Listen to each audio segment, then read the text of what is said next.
While basketball fans are aware of Joel Embiid's dominance on the court, they may not be as familiar with the path he took to superstardom. Sure, Embiid's NBA career arc is well documented, and people know about how he has had to overcome various injuries throughout the process, but his journey has been much wilder than just those, and it involves many more obstacles. As Embiid has said, "I know people sort of know my story, but I don't think they really understand how crazy it is." In just a 10-year period, Embiid went from picking up a basketball for the first time to becoming an MVP candidate in the world's top basketball league. Most NBA stars played the game pretty much their entire lives, but not Joel. Here's the one-of-a-kind story of Joel Embiid.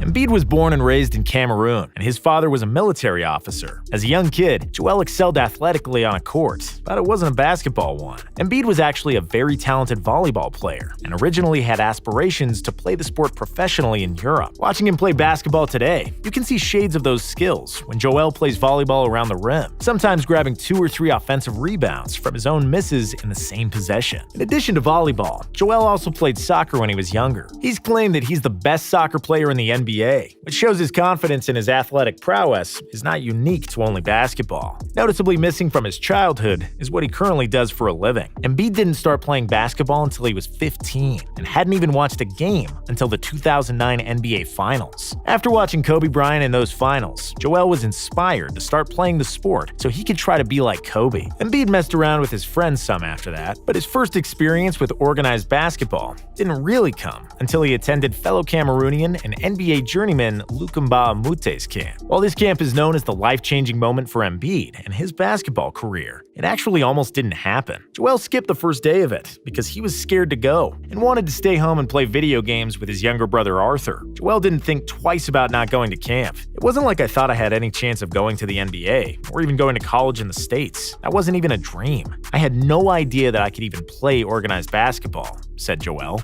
While a day of video games and lounging around the house could have potentially derailed the career of a future star, Joel fondly looks back on it. For that one day, me and Arthur just had fun. And you know what? I could probably remember that afternoon better than I can remember a lot of the biggest basketball moments of my life, said Embiid. If you're unfamiliar with what happened at the camp, you're probably thinking to yourself that that is quite the buildup for a teenager going to basketball camp. Although he had little to no experience playing the sport in an organized setting, Joel demonstrated at this camp that he was not the average teenage basketball player. Aside from Joel being 6'10", his basketball skills and moves also helped him stand out. Mba Amute said Embiid was doing things out there that guys who had been in the league for years couldn't do. After the camp, Mba Amute became a mentor for Joel and helped him move to the US to pursue his newfound basketball dreams. At the age of 16, Embiid enrolled at the basketball factory in Florida that is Montverde Academy, including Mba Amute. Montverde is known for producing stars such as Ben Simmons, D'Angelo Russell, and RJ Barrett. Those players most likely had smoother starts to their time at Montverde, though. It probably helped that they knew English, understood American culture more than basic hip-hop, and had played basketball for more than 3 months, unlike Joel.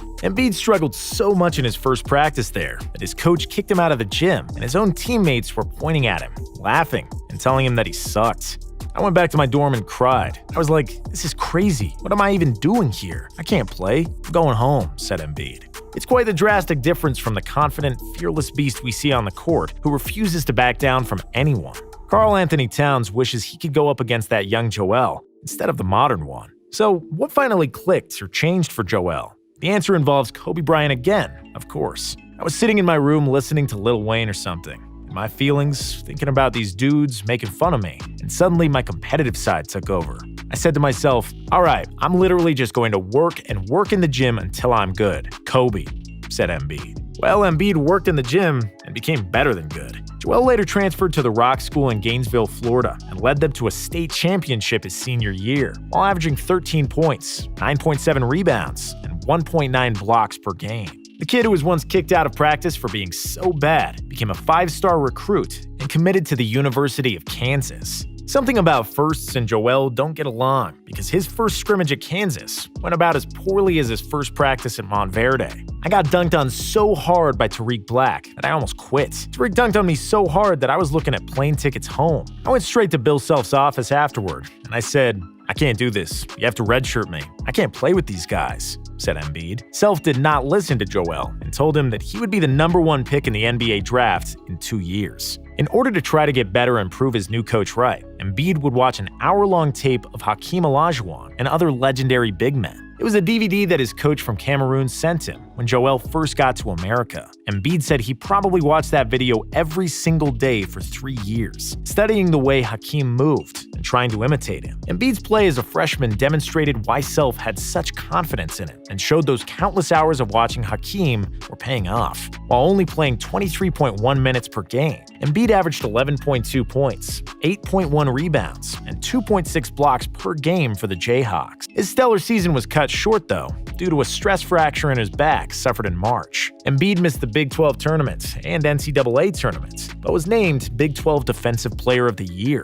Projected to be a top pick, Joel declared for the 2014 NBA Draft. A week before the draft, he underwent surgery for a broken bone in his foot and wouldn't be able to play basketball for the next 4 to 6 months. Without this injury and/or the stress fracture in his back, Joel may have been drafted first overall by the Cleveland Cavaliers instead of his Kansas teammate Andrew Wiggins. But Embiid fell to the Philadelphia 76ers at 3. Joel ended up missing the entire 2014-15 season because of the broken bone in his foot. But that wasn't the worst news he would receive that year. In October of 2014, his younger brother Arthur passed away after being struck by a truck while walking home from school in Cameroon. As just a 20-year-old at the time, the tragedy seriously impacted Joel, maybe more than people realized then or even know now. I was only able to go back home for a few weeks for his funeral. When I came back to Philly, I kept rehabbing, trying to get better, but I was in a really bad place. With Arthur gone, I felt like I had lost purpose in my life. I really just wanted to quit the game and go back home to Cameroon to be with my family,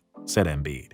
Things only got tougher for Joel when it was revealed in June of 2015 that he had suffered a setback in his recovery. Embiid would have to undergo a second round of surgery on his foot, forcing him to miss the entire 2015-16 season. After not playing in a single game during his first 2 NBA seasons, Embiid was finally set to make his NBA debut in 2016. The night I finally got to play for real in front of the Philly crowd, after 2 years of waiting, I thought I was going to run out of the tunnel and get booed. For real, I thought the 76ers fans were going to boo me since I was out for so long. Then, I'll never forget scoring my first bucket, the half turnaround at the top of the key. I ran back down the floor and swatted Westbrook in the lane, and the crowd just went crazy. After everything I'd had to fight through to get there, that's still probably one of the best moments of my life, said Embiid. Joel was well worth the wait for the 76ers organization and fans, as he averaged 20.2 points, 7.8 rebounds, 2.5 blocks, and 0.9 steals per game, while only playing 25.5 minutes a night during his rookie season. Then, Embiid experienced another speed bump on his journey, as after just 31 games played that year, he would be forced to miss the rest of the season after suffering a torn meniscus in his knee. Even with a shortened season and playing on a minutes restriction, Joel still managed to make the NBA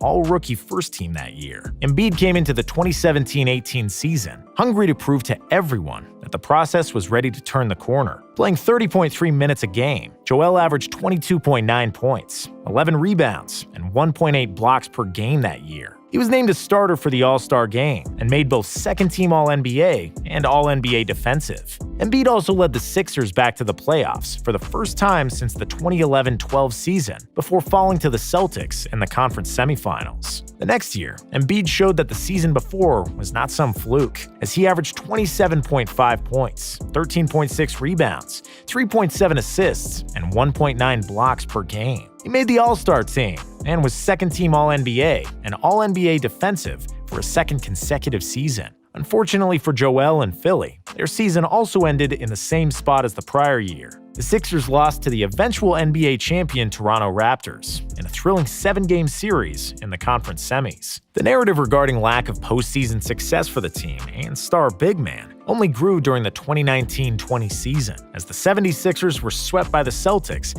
in the first round of the playoffs in the Orlando bubble. With Embiid putting up MVP-caliber numbers during the 2020-21 season, averaging nearly 30 points and more than 10 rebounds a game, he has clearly proven how dominant he is in the regular season. The next step is leading his team to postseason success. Even if Joel is unable to do so this season or in the coming years, he has already beat the odds and made an entire nation proud. At the end of the day, there is no questioning his talent or heart. The charismatic big fella is one of the most polarizing figures in the game, and has a personality as big as his stature. As Joel has said himself, his life is a movie. There are plenty of parts left though, and there is no doubt that Embiid and the entire city of Philadelphia hopes a championship ring or two will one day become part of his story.